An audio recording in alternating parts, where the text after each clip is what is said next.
State-Grid Electric Power Research Institute in China.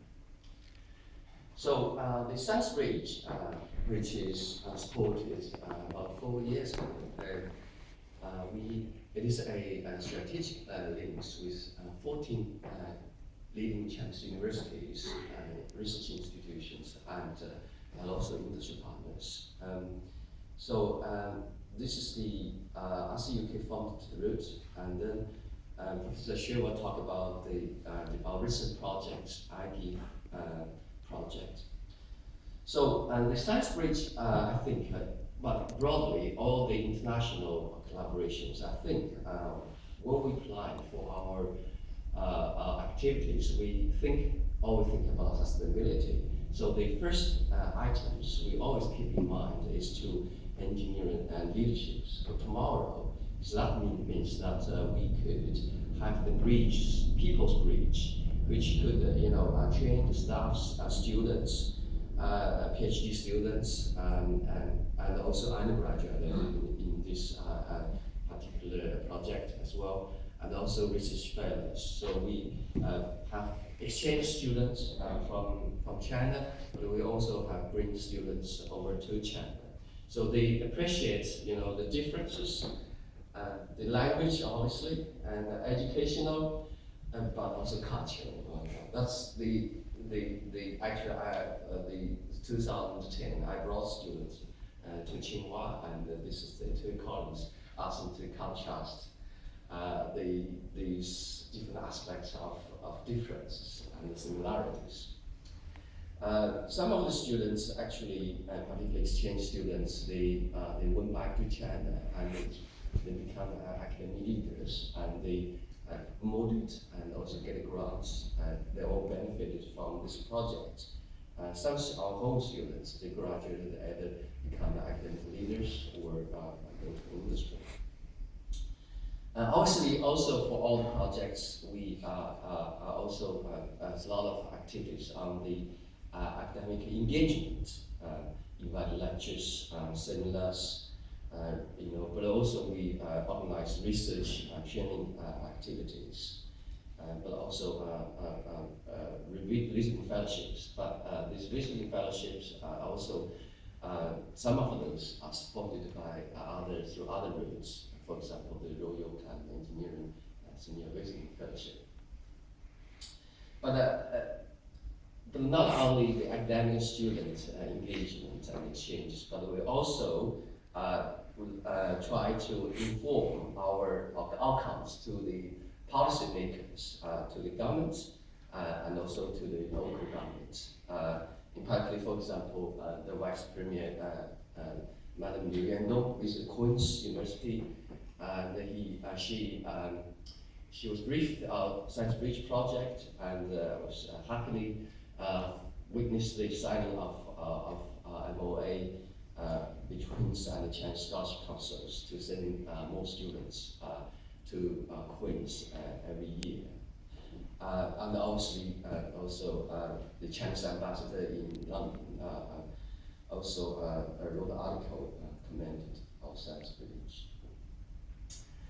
In terms of the research outcomes, we have organized a few international conferences, prestigious. Some of the conferences now, for example, the Sustainable Energy and the Environment now in this year, we're going to have the third time in Shanghai. But we also have other such, for example, in 2012, we also organized the ScienceBridge forums. We'll be able to get support from RCUK, Alicia attended, and give presentation, but also from DTI, and also from SFC. We published we have 14 partners, so we produced that time, we produced 40 good journal papers, and also over 150 conference papers, and a few best paper awards. Now, we always talk about sustainability. Obviously, I think, we think about what happens all the project lifespan, finished, the project is finished, what are we going to do next? but also the science bridges talk about knowledge transfer. So we think that we build the joint laboratories between the universities, but also with industry partners. So the joint laboratory is used as a platform for staff, student exchange, for trainings, also for knowledge transfer. In particular, through one of our joint laboratory on energy and automation, we been awarded through a few projects with China applied. We developed new ideas and then transferred to the industry. We've been awarded once in the second prize of Science and Technology Advance Progress Award by Shanghai Municipal Government.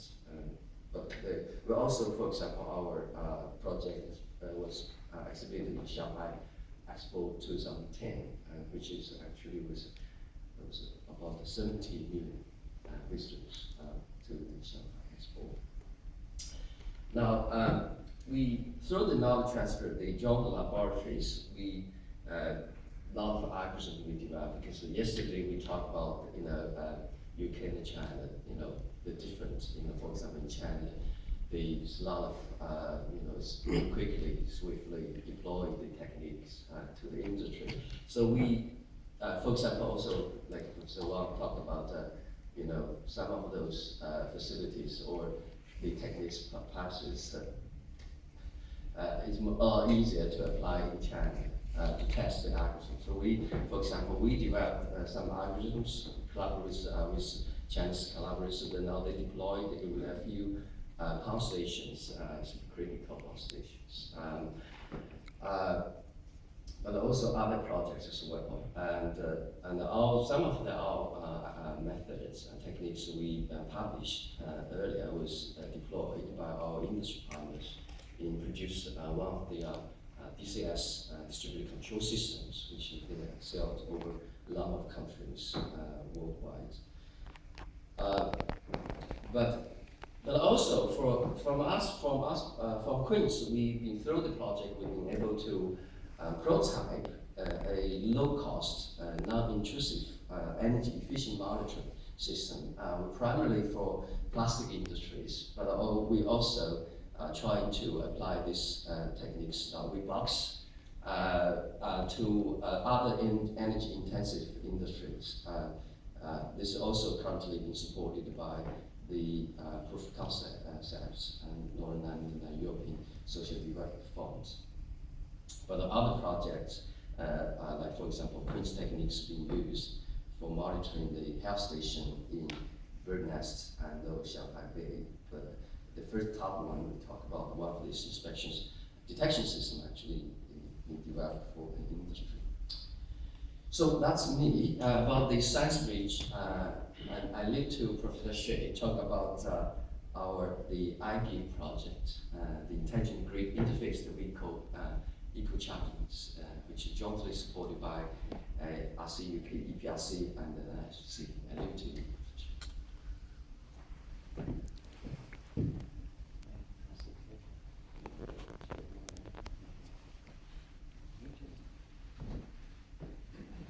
Morning, everybody. I will continue Professor's presentation. The project is on the intelligent grid interface the vehicle eco charge, or IGE for short. The PI in the UK side is QUB, and in the Chinese side is the Harbin Institute of Technology. I'm from State Grid Equi as CI. Transmission and distribution grids send the electricity from the power station to the demand side. To offering this reliable electricity, we need to do the analysis and the control of the power system, not only for the offline, but also for online. However, up to now, all the analysis and the control are performed under a given boundary conditions. So it's only dealing with the electricity flow, but without consider the impact of external world, such as the primary energy and the demand side modes. Such a blackout defense system has been developed by ST-APRI, and it's called Wide Area Monitoring Analysis Protecting and Control Systems.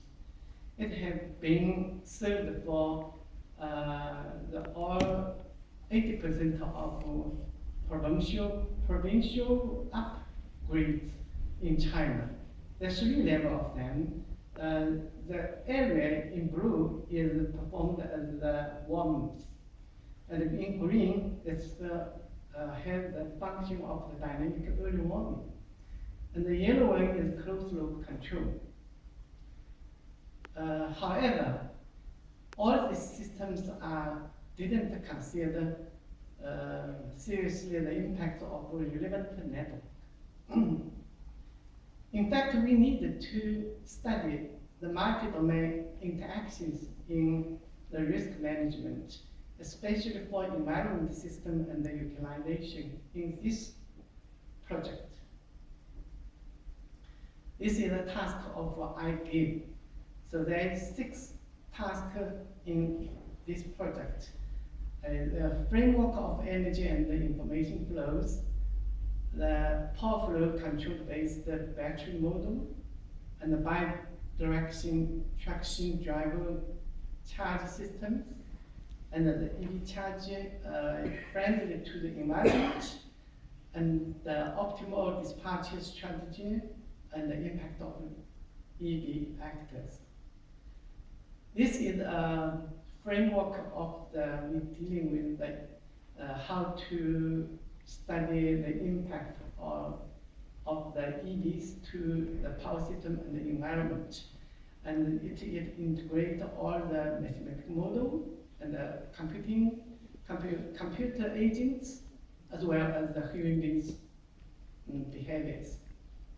So not only for the willing to buy the EVs and how to use the EVs, and how to substitute some parts of the classical fuels, and how the EVs interact with the environment as well as the power systems.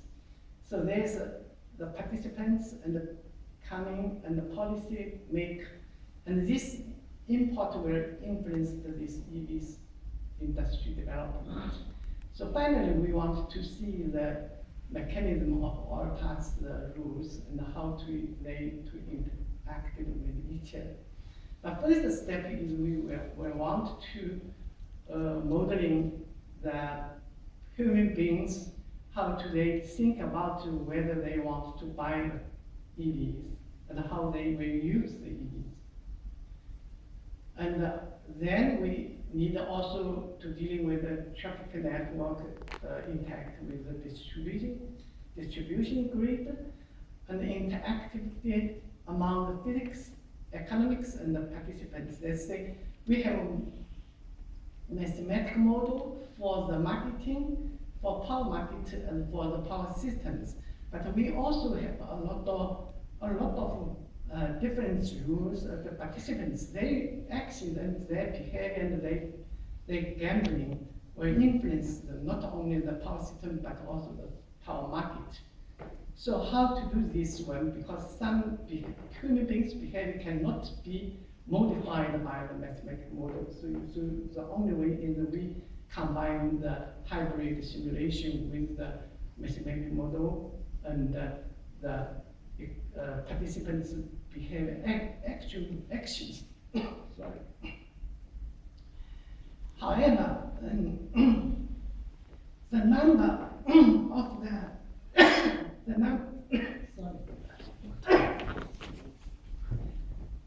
the number of the participants are limited, so it's not give a possible scales. So to solve this problem, we should to dealing with. Thank you very much.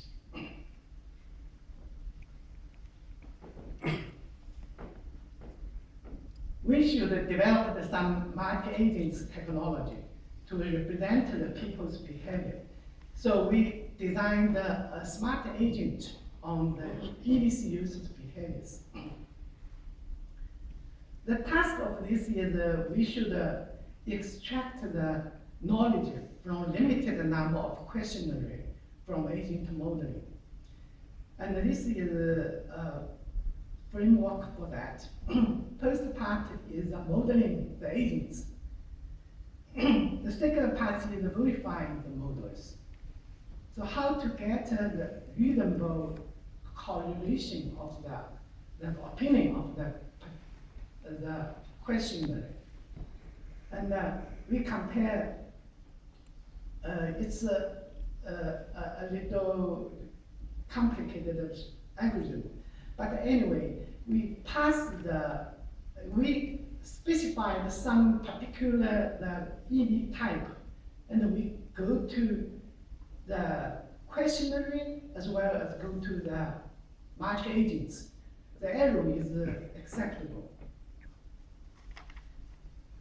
And the EV is very significant for China. There are 25 China cities such as Beijing, Shanghai, etc. have launched demonstration projects of the 1,000 EVs. The strong and smart grid can promote the development of the renewable energy and the EVs, promote large-scale substitution of oil, and improve energy security. And the Shanghai Electrical Power Company is also a CI of this project, and they have done a lot of serious job to promote the application in Shanghai.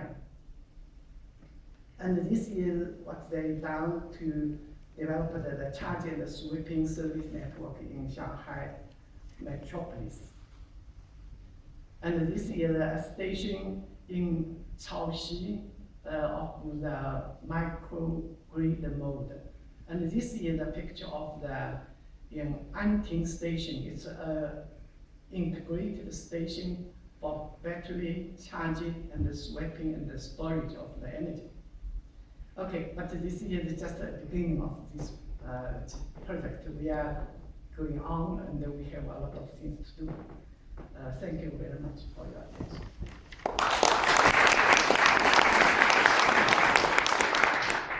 So thanks to Professor Lee and also Professor Yu. So from their presentation, with very stimulating and say the high impact partnership could result in high quality research, wider industry interaction, also society impact. So since we are behind the schedule, may I suggest that we could leave the discussion, maybe our questions during our refreshment break. And we will have 20 minutes, maybe 25 minutes refreshment break. And everyone please come back to the conference room at 12:30.